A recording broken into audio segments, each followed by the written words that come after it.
A Gift for Terra by Fox B. Holden. Narrated by William Skye. His head hurt like blazes, but he was alive, and to be alive meant fighting like hell to stay that way. That was the first thing returning consciousness told him. The next was that his helmet should have been cracked wide open when the bum landing had wrenched the acceleration hammocks out of their suspension sockets and heaved his suited body across the buckled conning deck. It should have been, but it wasn't. The third thing he knew was that Ferris's helmet had been smashed into 1,000,000 pieces, and that Ferris was dead. Sand sifted in a cold, red river through the gaping rent in the side of the ship, trying to bury him before he could stand up and get his balance on the crazily tilted deck. He shook loose with more strength than he needed, gave the rest of the muscles in his blocky body a try, and there wasn't any hurt worse than a bruise. Funny, Ferris was dead. He had a feeling somewhere at the edge of his brain that there was going to be more to it than just checking his oxygen and food concentrate supply and walking away from the ship. A man didn't complete the first Earth-Mars flight ever made, smash his ship to hell, and then just walk away from it. His astrogeologer navigator was dead, and the planet was dead. So a man just didn't walk away. There was plenty of room for him to scramble through the yawning rip in the buckled hull plates. Just a matter of crawling up the river of red sand and out. It was as easy as that. Then Johnny Love was on his feet again, and the sand clutched at his heavy boots as though to keep him from leaving Ferris and the ship. But it didn't. And he was walking away. Even 140 million miles from the sun, the unfiltered daylight was harsh, and the reflection of it from the crimson sand hurt his eyes. The vault of the blue-black sky was too high, the desert plain was too flat and too silent, and save for the thin Martian wind that whirled delicately fluted traceries in the low dunes that were the only interruption in the flatness, there was no motion, and the planet was too still. Johnny Love stopped his walking. Even in the lesser gravity, it seemed too great an effort to place one booted foot before the other. He looked back, and the plume of still rising smoke from the broken thing that had been his ship was like a solid black pillar that had been hastily built by some evil djinn. How far had he walked? How long? He turned his back on the glinting speck and made his legs move again, and there was the hollow sound of laughter in his helmet. Here he was, Johnny Love, the first Martian, and the last. Using the last of the strength in his bruised body to go forward when there was no forward and no backward, no direction at all. Breathing when there was no purpose in breathing. Why not shut off the valves now? He was too tired for hysteria. Men had died alone before. Alone, but never without hope. And here there was no hope, for there was no life, and no man had ever lived where there was not life. But he had come to see, and he was seeing. And in the remaining hours left to him, he would see what no man had seen in 500,000 years. Harrison and Janes or Lamson and Fowler would not be down for 20 days at the inside. That had been the timetable. 20 days, 20 years, he heard himself laugh again. Timetable. He and Ferris first, then Harrison and Janes. Then Lamson and Fowler, all at 20-day intervals. If all landed safely, they would use Exploration Plan 1, Condition Optimum. If only 2 crews made it down, Plan 2, condition limited. And if only one made the 273-day journey from the orbit of Terra, that would be Plan 3, condition untenable, return. The 20-day interval idea had come from some earthbound swivel chair genius who had probably never even set foot in a satellite operations room. Somebody had impressed on him when he was young that egg carrying was a safer mission with a multiplicity of baskets. It was common sense that if anything happened to Mars 1 touching down, at least it wouldn't happen to 2 and 3 at the same time.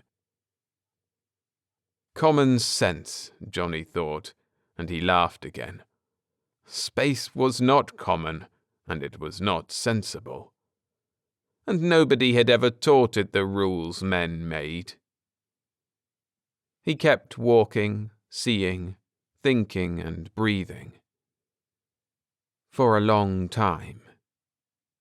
He fell once or twice and picked himself up again to walk some more, and then he fell a final time and did not get up. Red sand whispered over him, danced lightly, drifted. The flat, wide-tracked vehicle swerved in a tight arc, throwing up low, ruby-coloured clouds on either side.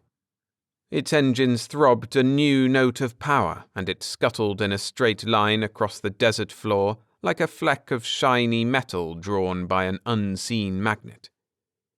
Behind it rose a thinning monument of green-black smoke, and between its tracks was a wavering line of indentations in the sand, already half obliterated by the weight of their own shallow walls. But they became deeper as the vehicle raced ahead, and then at length they ended, and the vehicle halted. There was a mound of sand that the winds, in their caprice, would not have made alone, for they sculptured in a freer symmetry. And the childlike figures seemed to realize that at once. With quick precision, they levelled the mound and found Johnny Love.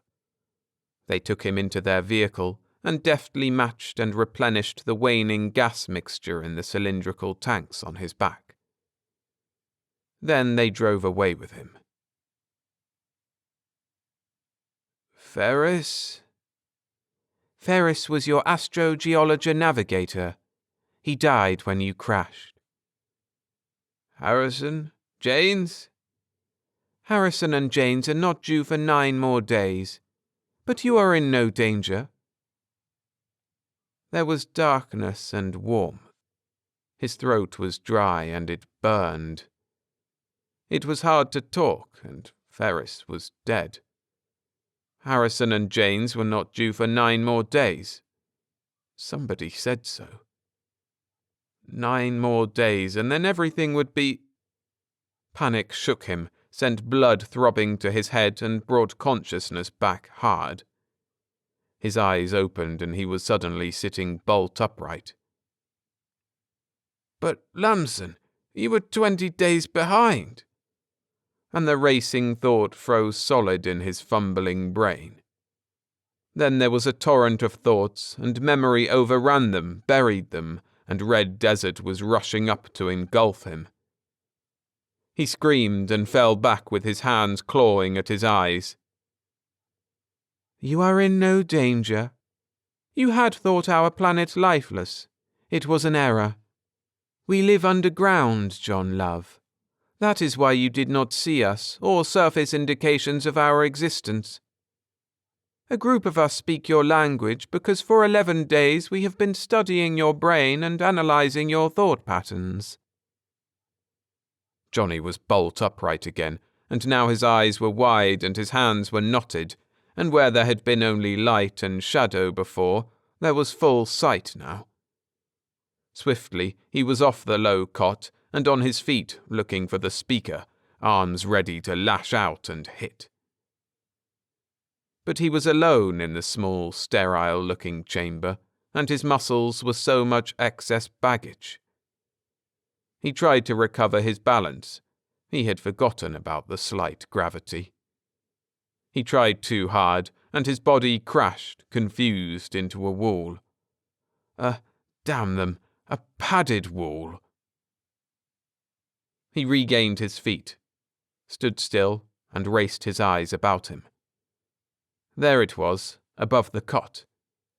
A small, round, shuttered opening, some sort of two-way communication system. He wondered if they could see him too.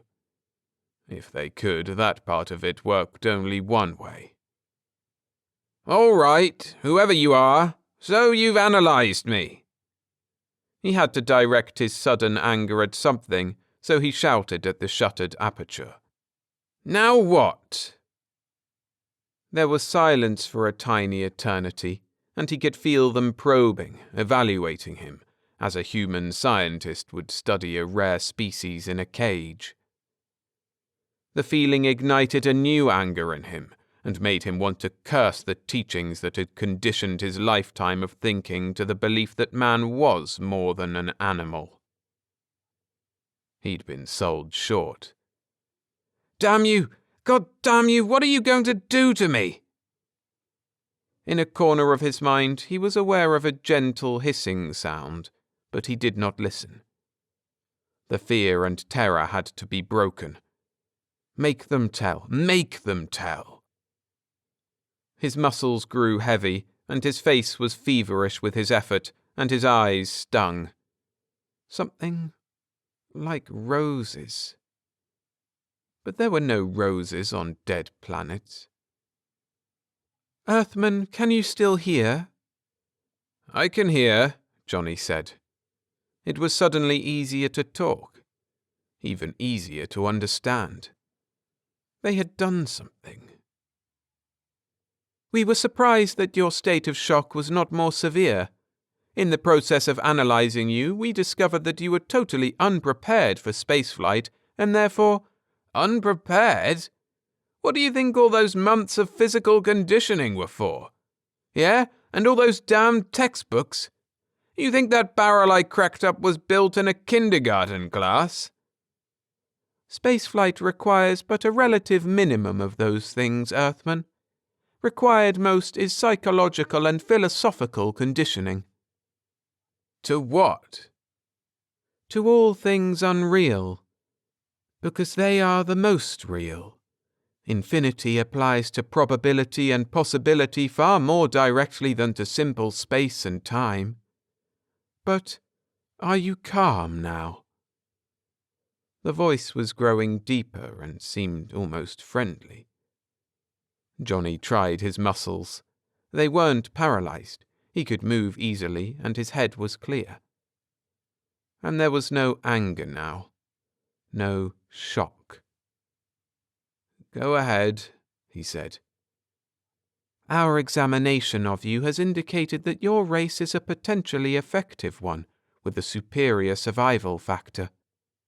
We feel that, properly instructed and assisted, such a race might be of great value as a friend and ally.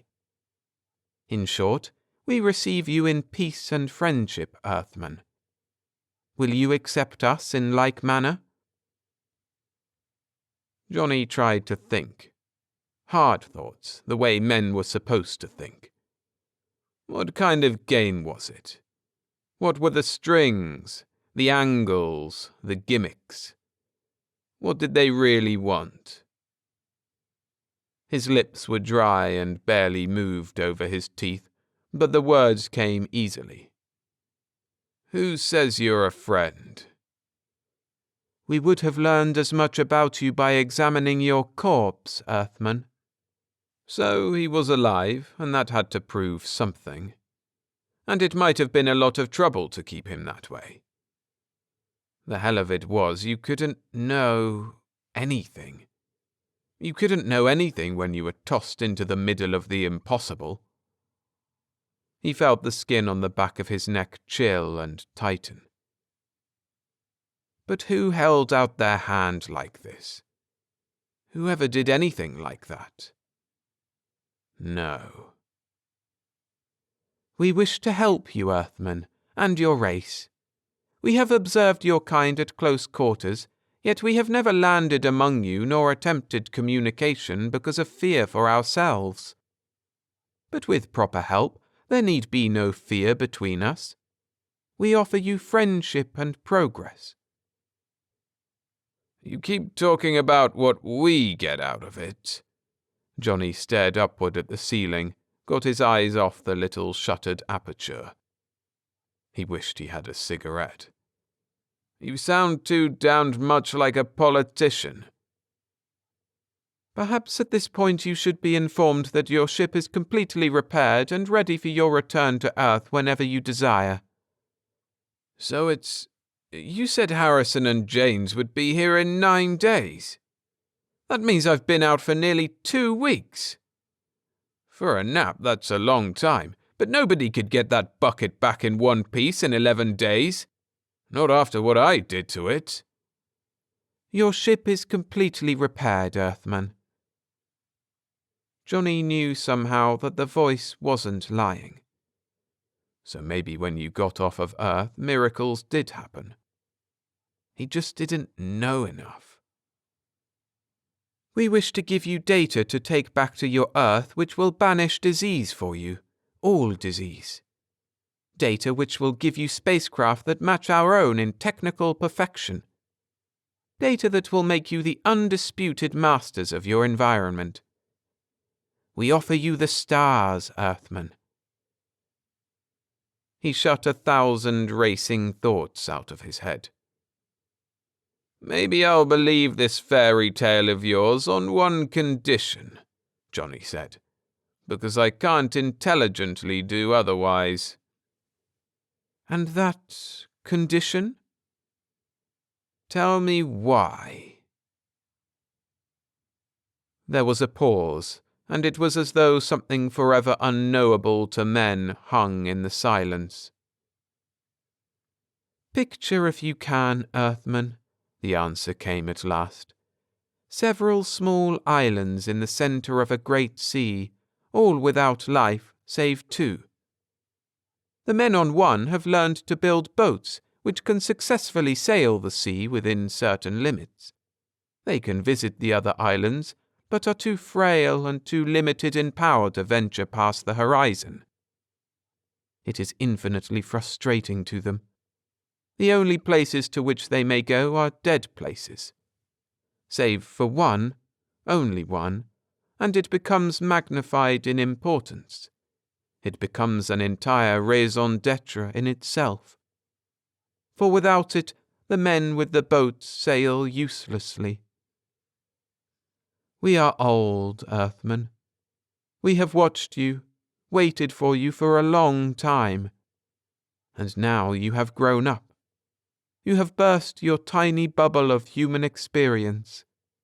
You have set out upon the sea yourselves." "You guys should give graduation talks. I didn't ask for a scaled-down philosophy. You tell me that you want to give us every trick in your hat, for free, no questions asked. So I asked why, and the question isn't changing any." "The answer should be self-evident, Earthman. We are old, and we are lonely."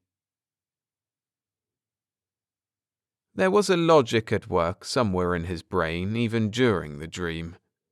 It told him that he was exhausted from the day's tour with the childlike men of Mars, and that the dream was only the vagaries of a reeling, tired mind of a badly jarred subconscious. It told him that the things he had seen had been too alien for his relatively inflexible adult Earth mind to accept without painful reaction, and this was the reaction. This, the dream. That was all it was. His logic said so. Faith spread out before the undisciplined eye of his dreaming brain, and the near-conscious instant of logic faded. The fertile plains that once had been yellow desert land mounted golden fruit to a temperate sun, and beyond the distant green of gently rolling hills spread the resplendent city, and there were other cities as gracefully civilized beyond the untroubled horizon. and in the dream these were all things men had done, as though sanity had invaded their minds overnight. It was the earth that men had intended, rather than that which they had built. The sun dimmed. The air chilled, and the grains and fruits wilted, and the rolling hills were a darker hue than green as the shadow lengthened, spread to the gleaming cities beyond, and then, as it touched them, and ran soundlessly the length and breadth of their wide malls, there were other changes. Skeletons, reaching upward to a puffy leaden sky. The horizon split into jagged, broken motes of dark flame, and Earth was no longer what men had built, but what they eternally feared they must one day create. Then Johnny Love was suddenly awake, bolt upright in his cot, and his eyes were open wide. His muscles were taut and cramped, and he was afraid, although the men of Mars had offered friendship and told him that there was nothing for him to fear. Slowly he lay down again, and gradually the cold perspiration that had encased him vanished, his body relaxed, and the fear subsided. The day's tour had been exhausting both mentally and physically, and there was the excitement of knowing that in 5 more days Harrison and Janes would land. If they did not, his own ship would carry him safely back to Earth on the day following, for the little men had miraculously repaired it. They had shown him. They had shown him, and he wanted to go home. Johnny Love rolled over on the wide, soft cot, sighed, and went back to sleep. He sleeps again, Andrul. Yes, but the damage is probably done. No, or he would not sleep again so easily. His kind do not have such emotional control. The two turned away from the fading transparency of the sleeping room wall, and their short, thin bodies were an incongruous contrast to the spaciousness of the metal-sheathed corridor down which they walked. Psychoanalysis showed up the difference in his brain structure. That apparently accounts for the poor efficiency our screens are showing. What does Carr say? He says we should never have allowed the theft. Andrul cursed. Allowed it? Those nomadic scum are like flies. No matter how many you exterminate, they never fail to come back in double their number. And they strike at the precise moment you are certain the bones of the last one are sinking beneath the sand. Somehow Central Patrol has got to get that unit back. You're certain it was a theft, then? Don't be an idiot. Since when can those gypsies build anything more complex than a crude electrical generator, let alone a Psi-beam unit? They've forgotten what little their civilization ever knew. They are clever enough at evading directed over-surface missiles. Andrul muttered something and lapsed into silence. Well, there is one thing for certain at any rate. A Psi-beam unit is unaccounted for, and despite our protective screening, the Earthman was visibly disturbed in his sleep. His encephalotapes show that clearly. They know about him, Andrul, and they're making their bid. Central Patrol had better be quick and certain this time. Andrul kept his silence. But he thought. He thought Central Patrol was getting less efficient and more stupid every day. It was a strange feeling, a feeling with which no human was emotionally equipped to deal. Johnny looked at his flawlessly renovated ship, poised like a snub-nosed bullet against the blue-black brittleness of the Martian sky, and then looked behind him at the crescent-shaped formation of tracked vehicles that had escorted him back across the sucking red sand to this place. With each heavy-booted step away from them, he closed the short distance between them and his ship, and there was not enough time to think about the feeling, or about the heavy sealed tube they had given him to take back to his people. Usually, when a man ventured beyond the bounds of familiar existence, there was conflict. Either a struggle to win, or immediately recognizable success, with no struggle or hint of conflict at all. But not this. Not this success that seemed, what was the word? Hostile? That was ridiculous. These people were friendly. But somehow, there was an empty ring. Hell, they had saved his life, rebuilt his ship, given him the tube that contained transcriptions in his own language of every scientific secret his people could ever hope to learn for themselves in the next 1,000 years. And they had even buried Ferris. Use the brains of a mature man, Johnny Love. You've pulled it off without even trying. The most stupendous thing any man in any age has ever pulled off, without even trying. For God's sake, don't question. Don't question things you don't understand. Take the credit and let the soul-searching go. He looked behind him again. They were still there. A special, smiling farewell escort, watching a single solitary figure cross a short expanse of sand to a towering, glistening thing of power.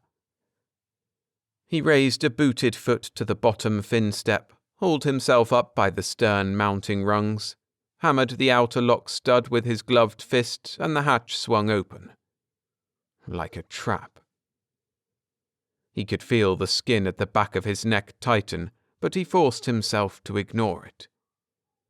The lock cycled up to 13 psi, and the inner port swung automatically inward, and then he was inside, clambering up the narrow ladder past the titanium alloy fuel tanks and the spidery catwalks between them to the tiny control room in the forehull. He would not be waiting for Harrison and Janes. He would get the hell out of here and then radio them and let them make all the decisions from there. Earth, for him. Home. He ached for it. He strapped himself in the hammock, punched the warming studs for each engine, and there was a dull, muffled throb below him as each jumped into subdued life. The banks of dials that curved in front of him glowed softly, and he started an almost automatic blast-off check. It took 12 precious minutes. Then he was ready. Scanners on, heat up, ready. The Martian sky was like frozen ink above him, and his hands were wet inside his gloves, and there was a choking dryness in his throat. Now. And he could not move. There was a sudden awful nausea, and his head spun, and before his eyes there spread a bleeding earth, the sun dimmed, and fertile plains were cast in sudden shadow. The air chilled, the shadow spread, and there were skeletons reaching upward to a puffy leaden sky. And Earth was no longer what men had built. Then the horror in his head was gone, and he felt an awful pressure on each side of it. His hands. He had been pressing with insane strength at both sides of his skull, as if to crush it with his bare hands. His face was wet, and he was breathing, choking in strangling gulps. A scanner alarm clanged. He forced his eyes to focus on the center screen. Earthman, emergency! There has been a flaw discovered in the repair of your ship. Do not blast off. Do not... The other image caught him as his arm was in mid-flight toward the control bank. Sweet and warm, the fertile plains mounting their golden fruit to a mellowed sun, and beyond the distant gently rolling hills spread the resplendent city, and there were other cities. But his arm kept going, its muscles loose, and it fell, heavily. squarely on the stud complex toward which its fist had been aimed a split second before. The engines roared, and the ship lurched upward from the red sand. The command flicked into the captain's brain like a lash of ice. "Slaza! Converge! Sheaf!" "Converging, sir." It would be no use, of course. If the high brass had been content to rely on the beams rather than on their own subtlety in the first place, the Earthmen would never have fallen prey to the nomads, even for a second. But they had wanted to be as forthright as possible. Force, they said, would only arouse suspicion. Psi-beam units only as a last resort. The lowliest patrol lancer could have told them the folly of that. Hastily, Slaza issued orders to his battery crews tracking the ascending spaceship, their units already nearing overload potential. But the desert scum would see some real psi power now. They'd see it wasted completely if they saw it at all, because they'd outmaneuvered the brass again. "Convergence impossible, sir." As he had expected. "Colonel Trull, this is Captain Slaza. Target has passed critical planetary curvature. Convergence impossible. Standing by, sir." For several moments after that, the thin atmosphere of Mars was warmed a little. Acceleration blackout had not been total. Leaving Mars was even easier than leaving the surface of Earth for the orbits of the stations. But there was a period of no thought, no time, no being. And then full consciousness seeped back slowly. But not as it was supposed to. Johnny Love knew he had come to because he could see the banked instruments glowing palely before him, because he could realize from reading them that his ship was doing its job to perfection. Almost ready to complete the blast-off Ogie, and... Angrily, he belted the scanner switches off, and the dull red sphere faded from the viewplates. And he could feel the sweat start again all over his body. No, the returning consciousness was all wrong. All wrong, and the image wouldn't go away. Red desert he had seen before, yet had not seen. There were dark ridges of brown-green at its horizon, oddly formed crater places that might once have held placid lakes. And on all the vast surface, there was no hint of the patrol tracks, no sign of anything. But he had to descend to the place. He did not know how to locate it, but the image told him that it did not matter. The image said merely that he must begin cutting his power. There was no strength in his arms and hands, yet they moved in front of him as though things detached from his body, skillfully, surely, playing deftly across the coloured studs.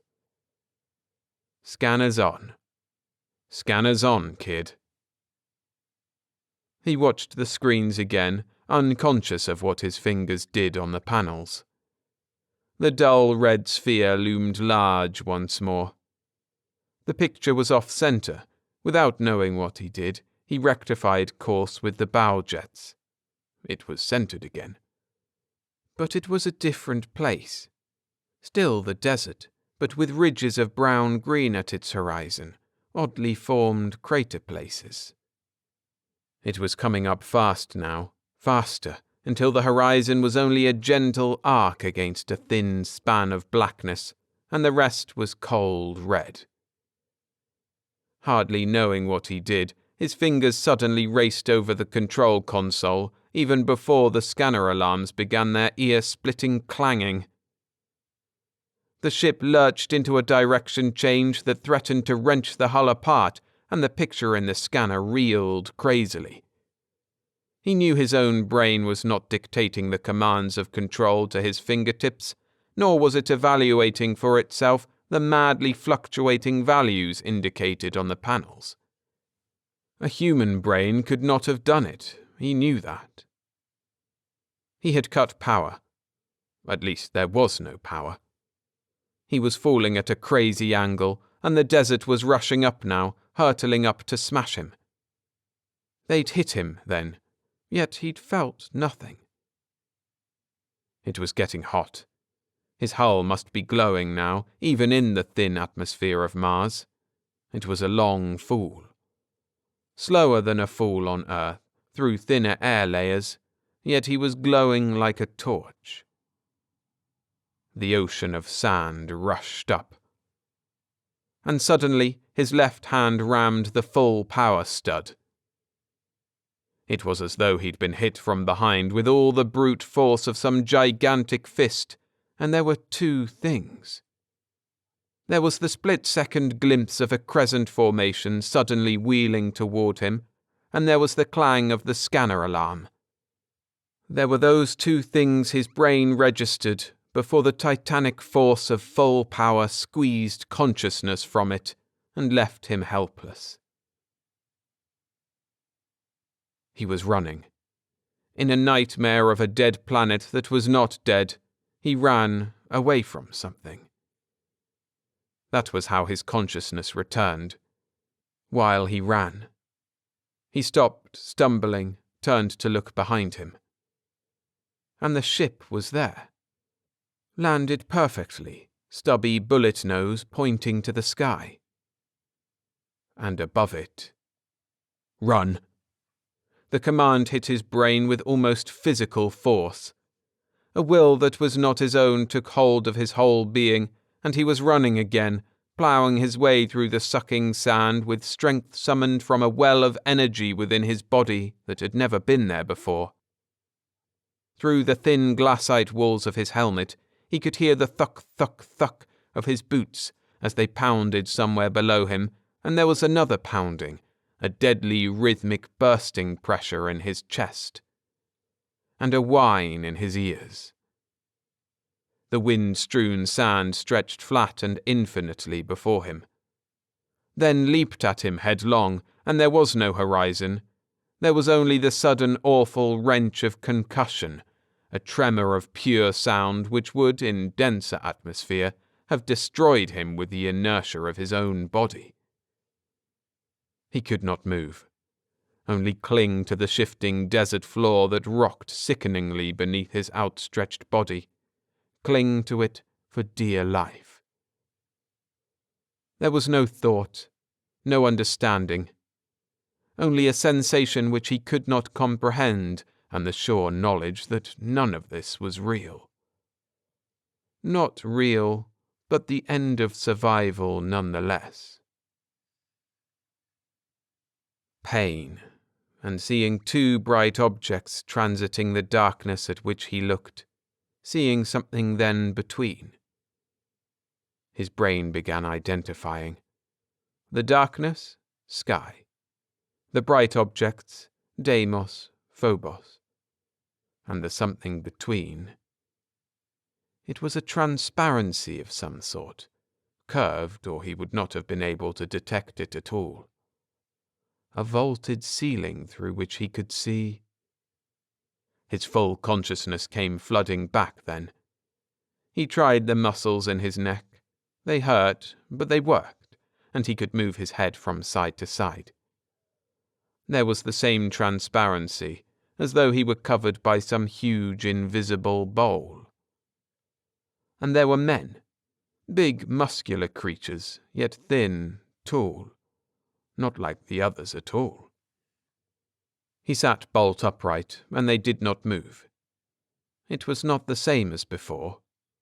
No small room, no voice that he could not see. They had not even removed his suit or his helmet, and he was lying on a hard, cold substance. Then he saw what they were doing. There were two of them apart from the others, working to bring a compact-looking machine into position near him. A gleaming, short cylinder swung on gimbals between slender forks, mounted on a thin-wheeled standard. They were aiming it at him. "No! No!"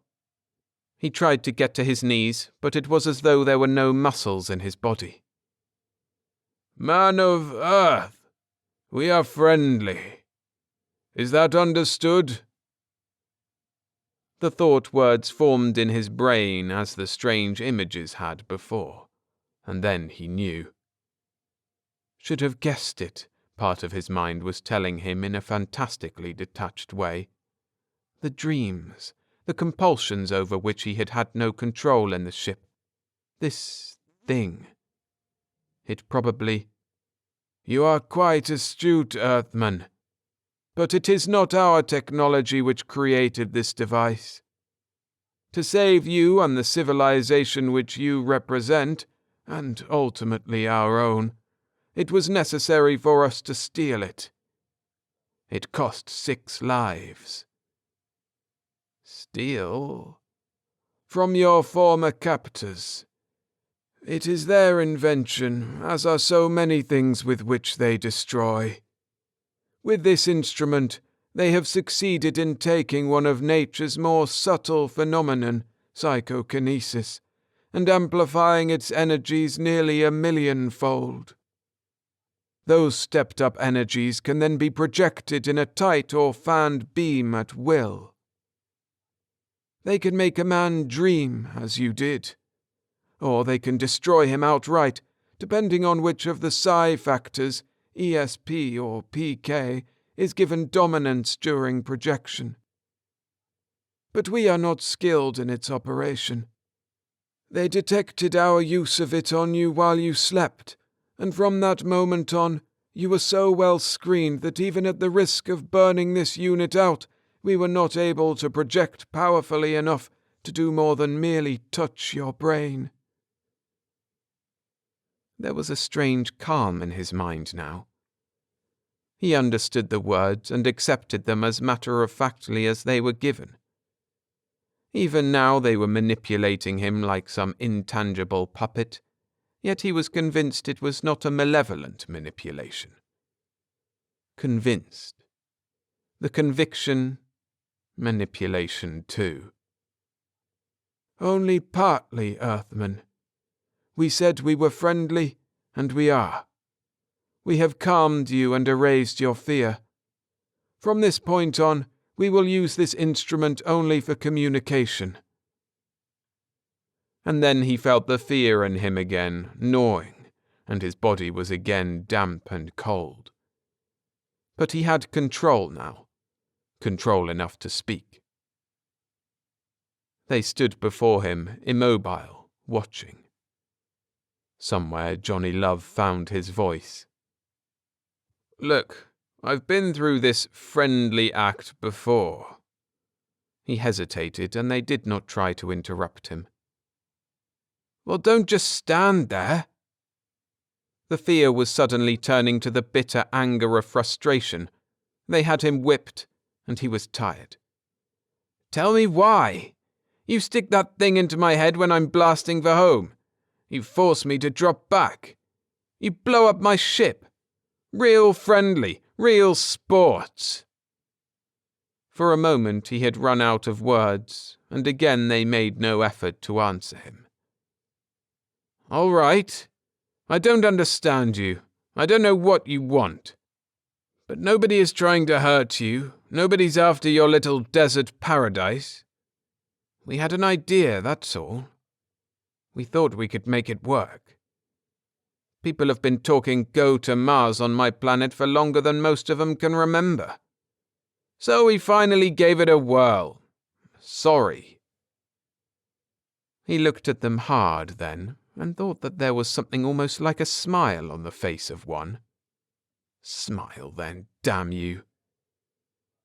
"We want nothing, Earthman, but to prevent from happening on your planet the thing that happened on this.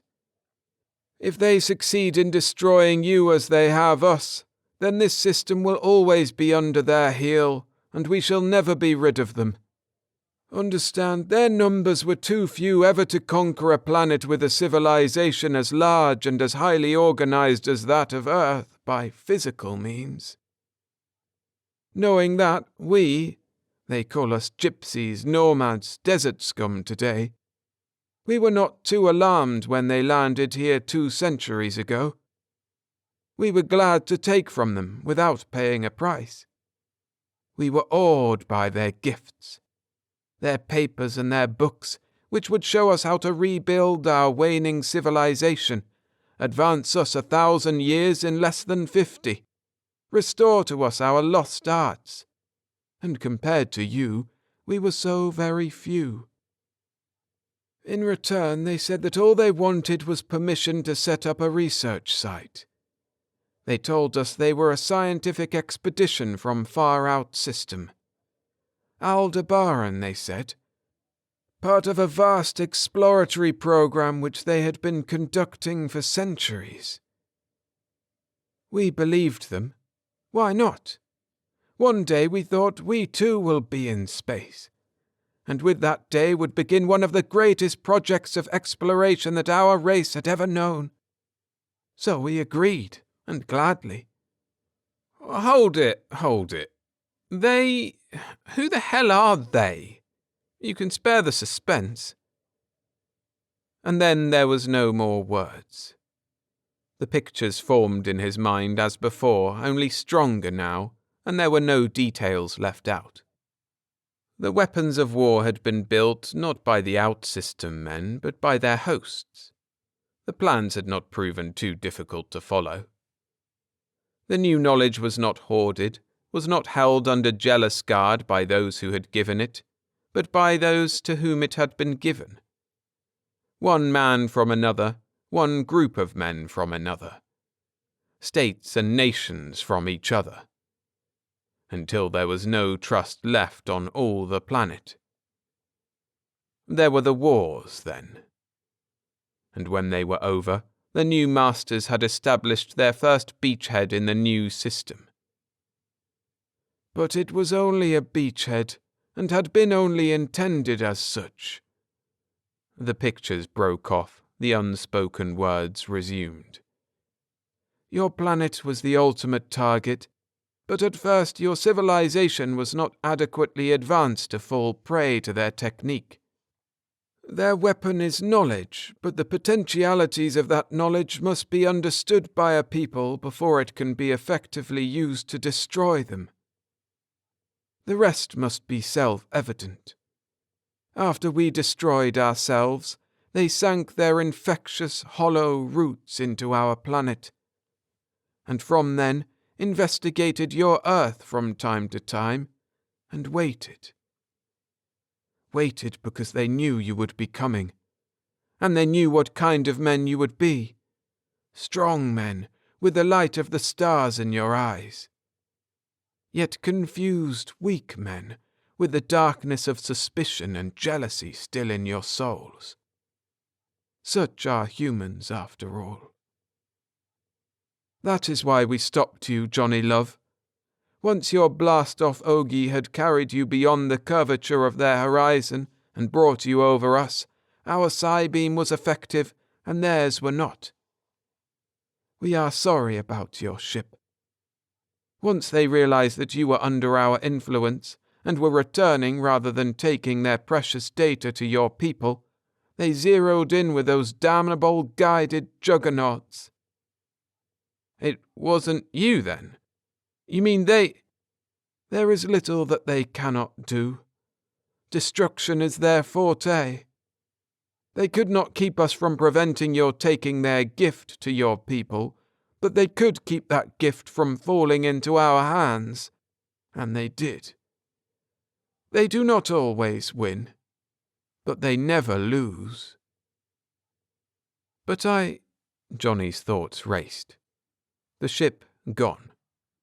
And Harrison and Janes, Lamson and Fowler, they would be landing in a few days. Yes, the thoughts of the true Martians before him answered. And they will be given a gift for Terra as you were. If your friends return successfully to your planet with that gift, then... The thought was not completed, but it did not have to be. A beachhead was one thing. These scattered, struggling people who had once been masters of Mars might one day unseat it, for they were not yet beaten people, and their will to survive was yet strong. But beyond that, Earth taken, the system taken. There it was. There was a sudden coldness inside him now that the fact had crystallized, had become real. Here was no fantasy, no wild surmise. They left him in silence while he thought, their Psybeam turned away now. Harrison and Janes, Lamson and Fowler. Had to stop them and then somehow get home. He ached for home. He thought about Ferris, who had given his life for this thing. No, Ferris would not be going home. Ferris was dead. He signalled for the Psybeam to be turned toward him again. "You'd have to know their positions out there to make contact, wouldn't you?" They did not answer. He worked to get the words formed, and there was a fleeting thought of a green, lush planet far away, its wide streets and rolling fields bathed in warm sunlight. "I can figure 'em," he said. "I know blast-off schedules, speeds. I know the works. Those things they had in the books. Then you guys can do the rest with that thing, right?" They answered him then. "Thank you," they said, and that was all.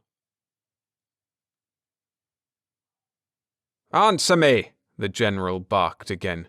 "You, Janes, Lamson, Fowler, Harrison. For the last time, what happened out there?" The four stood silently before the nervous figure of their commander, and it was Fowler who finally spoke.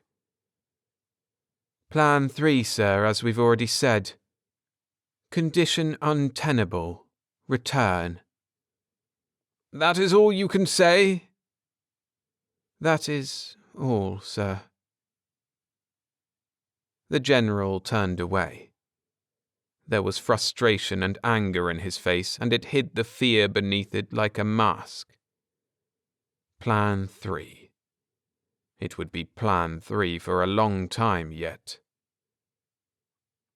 It was the thing he saw in the faces of the four men that told him that. There had been too many giant steps too fast. He had seen this thing in the faces of men before, but never so nakedly. One day, perhaps, men could think of Plan 1 again. One day, but not now. He turned back to the four and looked once more into their faces. Plan 3. Condition untenable. "Dismissed," the general said.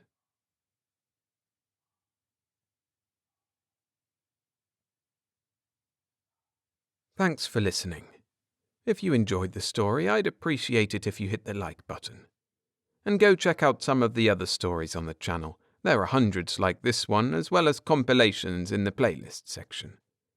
And make sure to subscribe and hit the bell icon to get notified of new stories as they come out. See you in the next one.